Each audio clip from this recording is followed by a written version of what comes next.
garden update towards the end of August. As you can tell, things have gone crazy. Yeah, lots of stuff. The king bush squash is coming in really well.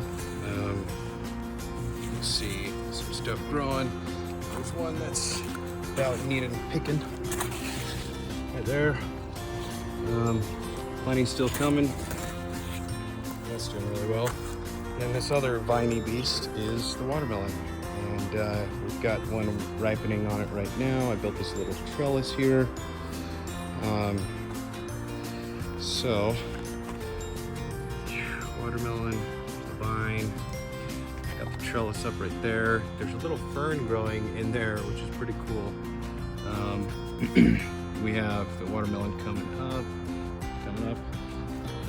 It's kind of attacked the fennel plant a few times. I'm letting this one just go to seed because I just want fennel growing everywhere. Love it. And we move along. Check it out. Got a melon growing. So it's heirloom acorn squash. It's called king bush table squash. And then this is an heirloom watermelon. It's called Blacktail Mountain watermelon. And it grows to be, a round shape, kind of, double D cup shape looking thing. Anyways, basil. Another watermelon plant somehow started over here. I'm just gonna let it grow. Probably won't produce much before the first frost, but we'll see. Basil's doing well. Mint's doing well. I put those next to each other. Never do that because now they both taste really bad. And so never put basil next to mint. Once their roots touch, they just become bad. So all these seeds that are growing on this, and these are perennials, they're gonna keep coming back, which sucks. Then I'm gonna have to get rid of them, just pull them all out because they're always gonna taste bad. And who wants to grow a whole bunch of basil that tastes bad? Other plants are doing good. Oregano, doing well back there.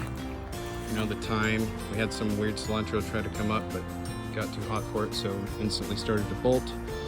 And yeah, so there's that section of the garden update, end of August. Lots of production. Got my stuff going here. Tried to start a container of some cucumbers. I don't know if they're growing in fast enough. We'll see if I get any cucumbers out of that. So yeah, here's the rest of the garden. As you can see, the lettuces came and gone basically. It's bolting, it's going to seed, and these fruit flies, or whatever the hell they are, the gnats, love the seeds of this lettuce plant. It's called Black Seed Simpson. We're letting this one grow up really tall as possible, so every time I start to see it bolt, I cut that off. It grows up, grows more. I want to see if I can get like huge leaves out of it that you can make like keto, like no bun burgers or whatever they're called, protein style or whatever. Our hibiscus flower plant is doing really well. It's got tons of flowers. They only come up at first thing in the morning. The hibiscus is doing really well. So, and then, and then we got carrots sprouting up all over right here. They're not quite ready to pick yet, and they'll do really good even once it gets cold outside. And then we got the cucumber plant back there, which is doing really well. We got some cucumbers starting to grow. These are pickled cucumbers, so I'm gonna be able to use my dill, use some of these jalapenos, and pickle some damn cucumbers. So we got a couple growing. So we got one back there, one right there. They're just tiny right now, but they're not gonna grow super big. They're pickling cucumbers. So, and then jalapenos have just been continually producing, going crazy. I have way too many jalapenos and they're extremely spicy for some reason. But yeah, I mean, they're all over. And I just, picked about 7 or 8 yesterday. I'm letting some of them stay on there longer because I want to see some of them turn red. I've heard that's when they're the most nutritious. They might not be as spicy, but they're the most nutritious. And I got a couple pickle bushes coming up right here. I guess this is a pickle vine. It's supposed to be a bush pickle, but it seems like it's like actually a vine variety. Might need to trellis these, and you know, these will start producing pickles pretty soon. Cucumbers, fairly soon, I hope. So we'll see what comes out of that. And yeah, freaking peach tree. We picked all the peaches. So many freaking peaches. So many peach milkshakes. It's amazing. Yeah, our lemon balm, Melissa, is doing really well. I love lemon balm. It smells really well. It seems to be a good companion for all of my zucchini, which have gone crazy. I've picked probably 10 or 12 zucchini, and it's hard to keep up just with this many. And they just keep popping up, like, you know, they just show up. And this is like a good time to pick them when they're around that size. Picked a couple this morning, but they're just growing everywhere. You know, it's like, oh, I just gotta find them. Sometimes they just jump out of nowhere. You know, there's two right there. You know, going crazy. I swear I saw a big one over here. Oh, yeah, there's one right there, a couple right there. There's one right there. And as I was walking away earlier, I swear I saw a different one. Interesting. Anyways, lots of those. So overall, I mean, first garden ever. And I got all these extra wood chips, which have been really helpful. My neighbor chipped a whole tree in his front yard.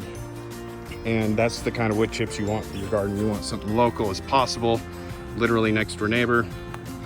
And the wood chips have tons of biomatter in them as well. They're not just wood chips. They've got leaves and other things that are gonna help really beneficial bacteria grow in the soil. And so I'm gonna be planting stuff in this section next year. And literally I just laid down about 4 to 6 inches of wood chips. Those will all break down into really healthy soil, especially with the leaves and all that.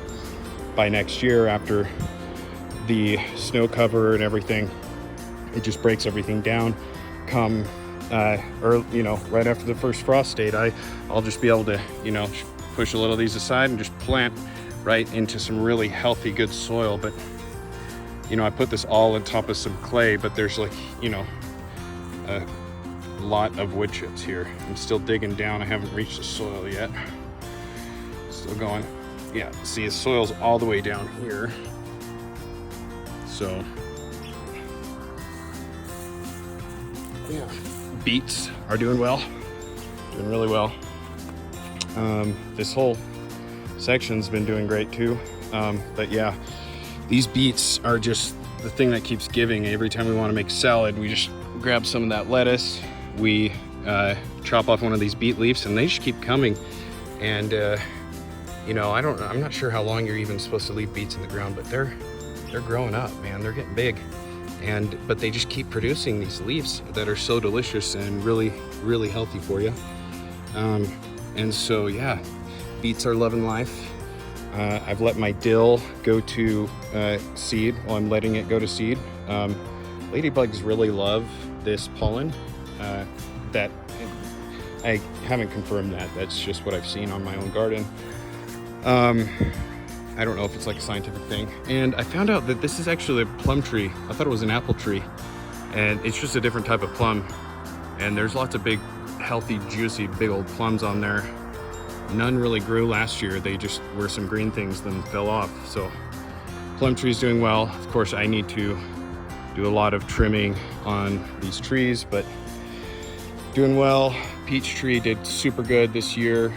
Pear tree, which is next to it, that pear tree didn't do really well.